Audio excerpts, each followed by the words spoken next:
নমস্কার বন্ধুরা, কেয়ার রান্নাঘরে সবাইকে স্বাগত। আজ আমি বানিয়ে নিচ্ছি সুজি আর ওটস দিয়ে পাটিসাপটা পিঠে। এখানে আমি পাটিসাপটার এই সুজি আর ওটসের গোলাটা গুলে নিয়েছি। আর এই দেখুন, এখানটায় আমি সুজি আর ওটসটাকে এইরকমভাবে একটু মিক্সিতে গুঁড়ো করে নিয়েছি।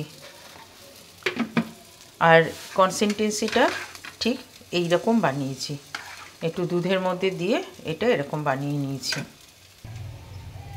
কড়াইতে ভালো করে ঘি লাগিয়ে দেখুন কিছুক্ষণ রেখে এবার দেখুন পিঠেটা সুন্দরভাবে কিন্তু উঠে যাচ্ছে।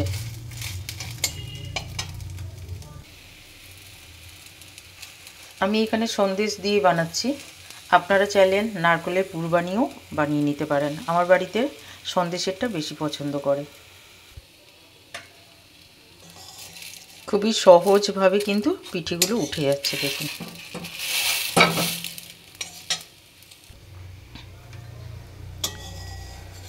এইভাবে একবার আপনারাও বানিয়ে দেখুন সুজি আর ওটসের।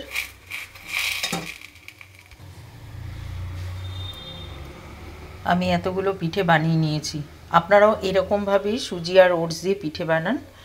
আশা করি সবার ভালো লাগবে। ভিডিও ভালো লাগলে লাইক, শেয়ার, কমেন্ট করবেন, সাবস্ক্রাইব করে আমার পাশে থাকবেন। ধন্যবাদ বন্ধুরা।